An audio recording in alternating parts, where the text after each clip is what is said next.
When twilight fell over Spherus Magna, it happened quite literally. 100,000 years ago, when the two major fragments of the planet had been ejected, they had pulled in their wake many tons of debris that had followed them like tails of a comet. In the millennia that followed, their orbits, balanced between the gravity of the moons and Barra Magna, stabilized to form a swirling nimbus around the planet. But with the moons gone, the orbits of the debris were starting to collapse, and glowing lights illuminated the sky as the dirt and dust rained back down to Earth. After the incident with the fight, Pohatu had been pulled away by some construction workers, while some Order of Matanui members had conferred with Takanuva about plans to excavate the Kodrix. Onua and Gali went on ahead. So by the time Takanuva arrived at the Toa Nuva's makeshift command center, he was unsurprised to see them already deep in conference with Tahu, Akar, and Kina, as they frequently had been for the past day and a half. Turaga Vakama was also there, occasionally speaking and lending his wisdom. The sandstone building was simple, having been erected soon after Makuta's fall for this purpose out of some old Glatorian ruins. The structure afforded scarcely more protection from the elements than a simple tent would have. Once, these meetings had been energetic, abuzz with new opportunities and optimism for the future. But now, little more than a day later, the atmosphere was heavy and slow. None of them had gotten any real rest since the battle. The southeast foothills, Akar yawned, drawing his finger across the map, will be a large enough place to take the Agori and Glatorian for now. Although I expect we can mix our populations back together, I increasingly get the sense they need some breathing room. Your arrival has united them as never before, but they are now a minority within their own land. They need space and time to get accustomed to the novelty of a shared planet. We all will. Agreed, Tahu nodded. I'll discuss it with the Vortex currently camped there and see what arrangement we can come to. Speaking of Vortex, Kina jumped in. At least, I think they're Vortex. Whatever they are, some ruffians near the left foot have been stealing sandstalkers from our pens and forcing them to fight each other. That is something I won't tolerate, from Agori or from any of your populations. Tahu slumped slightly, but then nodded. I'll handle it. Gali put a hand on his shoulder. I'll be supervising the other Toa of Water there tomorrow. I'll take care of it on my way. Lastly, on a somewhat happier note, Akar added, Gresh has convinced the Tisaran Elder to share a wealth of Thornax plants to help in the disassembly of the Makuta robot. Not sure if they'll work on that metal framing, but given what I've seen at the outside, I'm sure you'll still be able to put them to good use. In his mind's eye, the Toa of Fire reflected on the explosive plants he'd encountered on Matanui and in Kardanui. Having seen the explosive power of the Thornax, he knew this gift would be invaluable. Turaga Vakama was thinking the same thing. We know of the value of the Thornax plants, he said. We are grateful for this generosity. Anyway, we'll have to get going, Akar said, rising. Kina and I have one more meeting tonight with the Agori Elders before we can call it quits. Today's been productive. That's good. If tomorrow's as industrious, we'll have new Atero built by week's end. Let's hope, Tahu said, walking the Glatorian to the entrance. But as long as no wars have started by then, I'll be just as happy. The Vortex are stealing their steeds, Takanuva moaned, rubbing his face. It wasn't Vortex, it was Stealthians, Tahu replied. I heard a rumor about it earlier today, it slipped my mind. It's all right, Tahu, Gali sighed. You have more than enough to deal with. As I said, I'll take care of it when I'm out there retrieving Sea Rahi. Takanuva glanced at her. She looked dead tired, too. No, Tahu shook his head. I need your help finding a place for a proper city for all these people. The New Atero. Do we have anything to build it with? We'll use metal from the universe's hull. There was a knock outside the doorframe before an orange Kakamanuva popped through. I heard that Tahu was having a fun, upbeat conversation somewhere. Am I in the right place? Pohatu stepped inside the building. You must be in the wrong dimension, a Toa of Earth mused. You've made a wrong turn somewhere and gotten lost. Gali cleared her throat. Speaking of lost, she said, it appears we'll have to continue this meeting without the company of Liwa or Kopaka. Should we send someone after them? I'm not worried about Kopaka, Tahu said. He was seen cooling himself off after the fight. Knowing him, he's found a way of helping our efforts from solitude while he rejuvenates. but Liwa hasn't been seen anywhere since he went searching for Artaka. Nor have the Toamari been seen, nor Artaka, Karzani, Helrix, and a number of others. All are unexplained and worrisome absences. Some of them would be of incredible help during these times. Pohatu shrugged. Helpful, yes, and we should absolutely make certain they're all right. But let's not discount what we've knocked out so far. Our old universe is over halfway evacuated already, and preparations are made for disassembly. People are getting accustomed to this new world, and they're eager to begin building our new cities. Tahu shook his head. Every meeting I have, the obstacles that remain grow exponentially, Pohatu. Without a common enemy, things will inevitably get worse before they get better. It's already getting better, said Pohatu, gesturing to the wall beyond which lay fields of houses he had raised from the ground. See for yourself, brother. Our work has paid off. Not just today, but in the course of history. There are no more villains left to harm the Matoran, except maybe the Shadowed One, and I think his shattered fortress walls should tell him just how scared he should be of us. As they say, Onua nodded, a house visited by Pohatu cannot stand. Tahu smiled grimly. It would be one thing if we could solve our problems by banding together and defeating a villain with a protodermis cage. He smiled slightly at Turaga Vakama, who nodded. But the problems we face here are more complicated now, and solving them will take more thought than that, the Toa of Fire finished. Gully crossed her arms. We're Toa. We don't carry our immense power for nothing. Our purpose is to help and protect the Matoran. It would be trivially easy to assign some Toa of Stone to building houses, Toa of Water to providing drinking water to the Matoran, and Toa of the Green to grow food for the Agori. All we need is more Toa who can help with just that. Then we'll be all set. I agree with Gali, said Takanuva. I'm sure there are plenty of Toa still making their way out of the universe who can do just that. There aren't, Onua said softly. There have been a lot of refugees flooding out of the universe, none of them Toa. There simply aren't enough of us. Wenua and I have counted again and again, and we can barely name 40. Many of the ones we know personally are unaccounted for, and the rest are still recovering from their showdown with the Makuta. The group fell silent. Pohatu piped up. I can continue supervising the camps and forming structures for people. And if Kopaka shows up, both of us could make cooling stations. Onua nodded. I will focus on guiding the Toa of Earth, Water, and Air in evacuating the universe's Rahi populations. Good, Tahu said. And if Liwa isn't accounted for soon, I'll likely send you after him. Takanuva, there is something I want to see to in our old universe, Takanuva interjected. A place I've dreaded returning to, but which requires my attention. Do you need any of us to come with you? Is it a threat to us? Creatures that should still be in suspended animation. I may take a Toa of Sonics. Maybe Krakua if he's up for it. Good. Once that's finished, I want you to track down the Toa Mari. They were last reported heading to Zakaz. If you're in the area, see if you can find any clues. I'll start my search for a place for New Atero in the north, Gully said. Excellent. Once you think you have some good options, send for me and I'll meet you there. Sounds like a plan, Pohatu said. Is that all for tonight? All we need to discuss, yes, Tahu nodded. Although, if Gully and Onua have some time, I would appreciate your input with a small matter. Out of all of us, you two have interacted most closely with all the other Toa. Matanui left us with one task, and while it's clear we'll be too busy to see to it ourselves, we cannot neglect it altogether. Turaga Vakama stepped outside the meeting center. While Gali and Onua had been preparing a list of known Toa, Tahu had stepped outside for a breather, but he had been gone for some time now. In some ways, it had felt odd being present at the meeting and not guiding it. Like the other Turaga of Metro Nui, he had felt that they should be present as advisors carrying the wisdom of the past. But the world of the future was something Tahu and the others would have to shape. Looking for me, wise Turaga? Vakama looked up. Tahu was sitting cross-legged on the roof of the building. The Turaga looked up to the side of the structure where a small set of stairs had been carved to allow ascent. Tahu watched silently as his mentor made his way onto the balcony.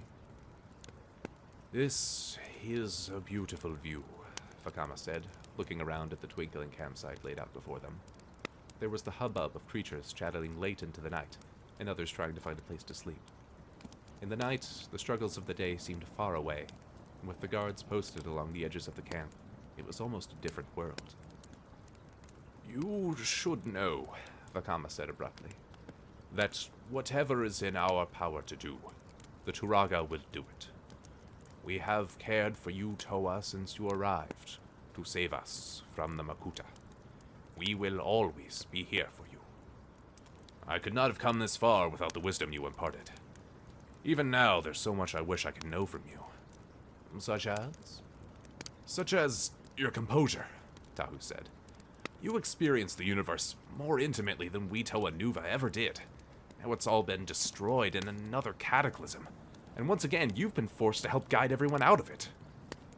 Perhaps the first time I did not handle it so gracefully, Vakama shrugged. But I now know the joys of seeing paradise flourish. Seeing a civilization build itself out of nothing before your very eyes. If I had any lesson to teach now, Tahu, it would be this.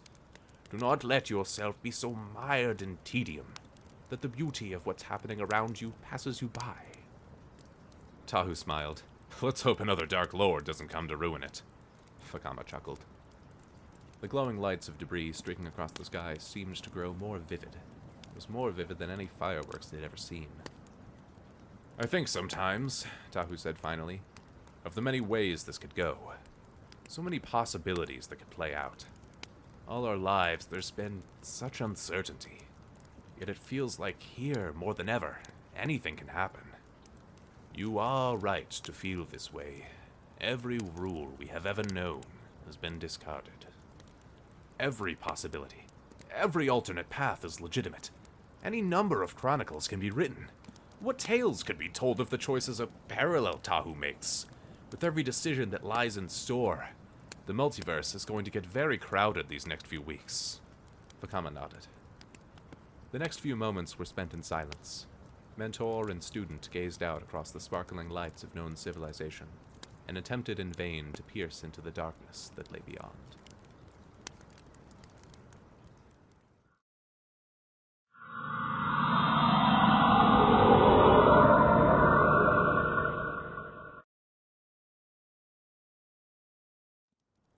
The biomechanical murderer hurtled through the jungle, dodging branches and vines. Judging that he was a safe enough distance away, he dared look backwards. Yes, the forest was engulfed in flames. By now, anything that had been living in it wasn't. The figure turned and resumed his flight. Yes, today was proving to be a very good day. Ohatu was having a strange day. As he and Kopaka hurried along the darkened, flesh-lined corridor behind their bizarre savior, he marveled at how surreal it had all been.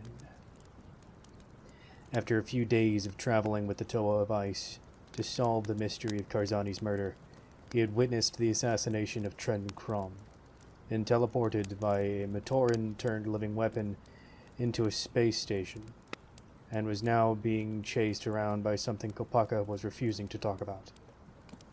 And to top it all off, Mavra, an Onumatoran Vakama had once spoken about around his sacred fire, had leapt out of the Turaga's tails and had taken on a new life. Now, after climbing around through some ductwork and escaping to another level, they had evidently bought themselves some time, and the Matoran was hastily leading the two Toa down hallways that seemed to grow darker with each turn. Darker with each turn. Too much like this adventure, the Toa of Stone thought in frustration. Abruptly, their guide stopped and turned. I think that's enough distance, Mavra surmised. for now. We'll have to keep moving soon, but I expect you have questions. Yes, Ohatu confirmed quickly. I do. Questions such as, what's following us? What is this place? Why is my armor still orange? How are you alive, Mavra? Kopaka asked flatly. You've heard the story of your death. It was a very definitive ending, as I remember. It seems the divine forces that govern our world still had a use for me. Mavra chuckled hollowly. I am paying for my mistakes in life. And what about you? Definitely paying for a mistake. Ohatu said, exchanging glances with Kopaka. and looking for a way out again. There is no way out. There's only one way in, and that's death. We're not dead. That's what everyone says. Mavra laughed again. After they die. He turned and gestured for them to follow. Come, I'll explain on the way. The more Mavra spoke, the more the Toa were chilled to their core. The Red Star, he explained, was a realm for the dead. For the Toa, this explanation seemed not only outlandish, but outright preposterous. Yet, as Mavra described, ancient texts dating to the earliest days of the Matoran universe described the Red Star, an all-seeing eye of the great beings, and a place where Matanui himself held counsel. Other unrelated myths spoke of near-death experiences where Matoran would visit a mysterious crimson land before being returned to their own. These experiences had never been associated with the Red Star, however. For that matter, no one inside the Matoran universe had ever laid eyes upon the Red Star until the day Vakama and his team had first arrived on the island of Matanui. In the time afterward, the Matoran had seen it as an omen of the great beings, a sign that they were looking down from above, watching over their creation. It had risen the day that the Toamata had awakened, and it had formed a rare alignment of the day that they first fought Makuta. When the 810NICLE arrived on the island of Voyanui, the Red Star had been responsible for turning Jala and his team into the 810NICLE. But, like so many other great being mysteries, the truth was far darker than it had once seemed. Pretty much, Mava responded when Kopaka expressed this sentiment. None of us up here are especially fond of the great beings. Not anymore, at least. The truth was that the Red Star served a number of utilitarian functions for the Great Spirit Robot. Principal among them was the reincarnation of those that had died. Although it could not save everyone, technology relied on being able to recover a body, something which could occasionally prove impossible. It would recover whomever it could and resurrect them, so they could resume their work in the universe below. But as the Kistora had hinted earlier, all was not working as it should. Although the Red Star could recover corpses easily enough, none were ever sent back. Like a stopped river, the Red Star was overflowing with the living, the dead, and worst of all, those caught in between. Caught in between, Kopaka snapped. What's that supposed to mean? Hush! Kopaka and Pohatu immediately fell silent, focusing on their alien surroundings. As soon as they did, they became aware of distant wailing, metallic hammering noises, and a whir of machinery. Combined, the sounds invited all sorts of images into the minds of the Toa, each more gruesome than the last. Where are we? Asked Pohatu in a voice softer than a whisper. We took a shortcut, replied Mavra. It was a gamble. I'd hoped we could outmaneuver them before they caught on, but if they know... No, there's still a chance. With a clang, the steel blast door behind them slammed shut, making them jump. To the right, another door slammed shut as well. Only one passage in the corridor remained open. They were like Kinloka in a maze. We're being herded, Kopaka growled. I hate being herded. We're going to like it even less in a second. Pohatu responded. Listen. Kopaka listened. The wailing and mechanical noises had ceased, leaving an eerie silence that chilled even the Toa of ice. Well, isn't this little slice of Karzani? Pohatu muttered dryly. Somehow I think we'd rather be there than here. The good news is that it's a straight shot from here to safety, Mavra said. This hall will take us directly to where we need to go. If we hurry through, we'll bypass the most dangerous parts. It's a chance we'll have to take, said Kopaka. Pohatu, why don't you use your... His voice drifted off as his eyes fell on something over Pohatu's shoulder. An icy feeling gripped Pohatu's soul, and Mavra's gasp confirmed his fears. Against every instinct, he willed himself to turn. Standing in the corner, directly between them and safety, was a living nightmare. Armor, once fitted to biomechanical forms, now hung from their misshapen, decaying limbs like proto-steel shackles. Eyes flicked between the misaligned Kanohi, excluding those whose faces had become too malformed to wear one, with a viscous indigo fluid trickling from their mouths. As they closed the distance, there was a distinct wrongness in how they moved. Legs of uneven length, some mangled in ways that made the Toa wonder how it was possible to make steps forward without collapsing from the pain alone. For some of them, their organic internals had decayed to the point where their armor had begun to sink into their bodies. Atrophy and rot had made the creature into a grim husk. Danger isn't always what you see, Came a low, husky voice from the back of the mass. Although it was muffled and aloof, the voice seemed strangely familiar, like a ghost out of Kopaka's past that he couldn't identify. Often it's what you don't see until it's too late. The words may have been unfamiliar, but the tone was not. The tone was flat and monotonous, like a machine vocalizing words it had been prompted to say long ago. Something screamed in the back of Kopaka's mind, something that should have been obvious but wasn't. That alone was agonizing. The corpse shambled apart, opening a path for a tall, shadowy being that stood near the back. As the figure shambled towards the Toa, with its left foot twisted at an awkward angle and the rest of its leg not in any better shape, they could hear a distinctive metallic crunch with each rolling of its shoulders, like rusted gears that have long since fallen out of place, having become tangled in the few sinews that remained hidden inside the figure rather than left hanging out. 2 metal claws on the being's left hand, one part of the armor on its wrist, looked as if it were merely an extension of its skeletal structure. Seeing his face, hearing his voice, memories that Pohatu and Kopaka hadn't realized they still had came flooding back in a whirlwind of images. From millennia ago, long before they had ever been sent to rest, he was there. Their brutal trainer and teacher. Hydrexon! Pohatu gasped. A light dawns.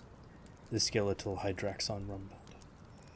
I didn't realize it would take light years.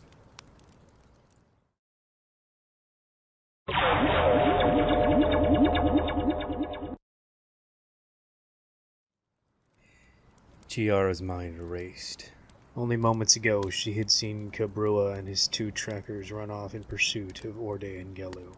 She noticed no movement from where Zarya was hiding among the tangle of trees and thickets, but the Volroks were prowling like a Kavanika.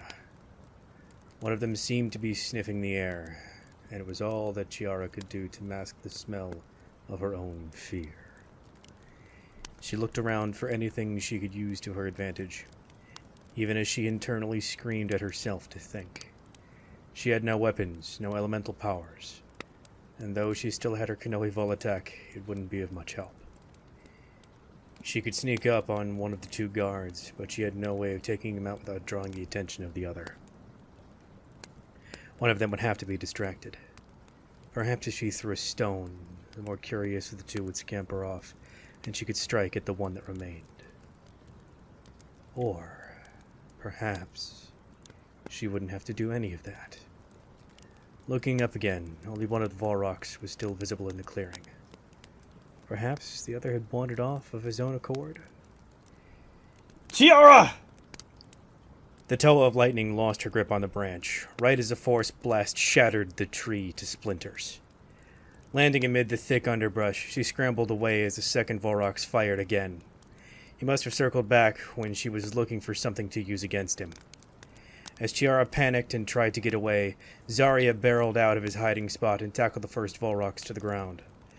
The hunter had managed to maintain a grip on his force blaster, but couldn't get a good shot on the Toa of iron in such close quarters. Instead, he bucked, and then bucked again. Each time, Zarya just tightened his grip. Instinctively, the Volrox spun around and tried to crawl away, but the Toa lunged forward, grabbing his neck in a chokehold and refusing to let go. The hunter grunted and flailed, but soon went limp. At that moment, Chiara fell backwards into the clearing. The Volrox that had been chasing her stalked forward slowly, aiming his blaster at her, then at Zarya, both of whom froze. When his eyes fell on his fallen comrade, his face lowered. Chiara had just registered the defeated guard as well. Her eyes widened. You didn't... You killed him! Zarya scowled. Of course I... The prone Volrox sprang to life, sweeping Zarya's legs out from under him. The Toa hit the ground so hard that stars flashed before his eyes.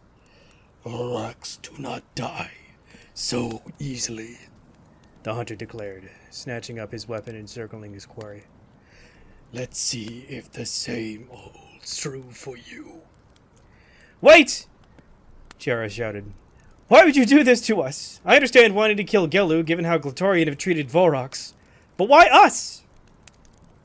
You are guilty by association, the Volrox hissed. No, not even that. His companion laughed as he spoke for the first time. Let's not pretend these Toa are any more than they are. They are machines, the playthings of the great beings. Every other millennium, some experiment of theirs breaks loose and rampages across the forest. Now they are gone, and we've left to put a stop to it. So what if their toys break in the process? Chiara glanced at Zarya. He said nothing, but his eyes blazed with white-hot rage. For a moment, she found herself debating who was more likely to kill who. Enough, said the first Volrox, raising his force blaster. The hunt is over. There was a shrill whistle, and the Volrox's helmet exploded. With a grunt, he lurched forward and fell flat. His companion looked around frantically before the whistle repeated, and his helmet, too, shattered open. The Toa could scarcely react before 7 grim-faced Agori stormed into the clearing. All were clad in rusty orange armor, making the abruptness of their appearance that much more startling. Some, including the leader, brandished long iron rods. Almost all of them carried an unusual weapon, a handle with 1 or more arms extending horizontally out of it, each holding rounded projectiles. When one of the Volrox stirred, one of the Agori pressed a trigger on the weapon, and the arms spun like helicopter blades before whistling again and flung one of the projectiles right at its target. The Volrox slumped to the ground, dead. Now the Agori pointed their mechanical slingshots at the Toa.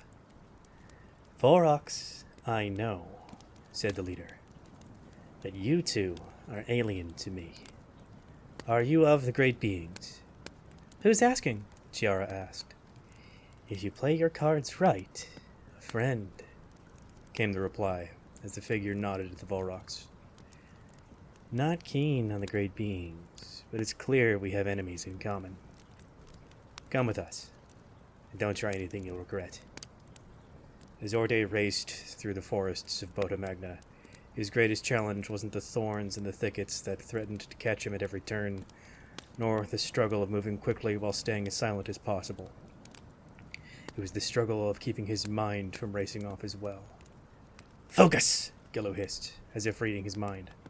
The Glatorian was up ahead, faring no better than him, but making good time. So, when he stopped dead in his tracks, Orde almost crashed into him. They're gone! He exclaimed. This is exactly where we left them, but they're gone. Toa gestured. Neither of them is carrying any strange devices. A 5th Volrox must have circled back and recovered before we could get here. Or there he is hidden where we couldn't see him. One that bolted when knees fell. Or they prodded one of the fallen Volrox.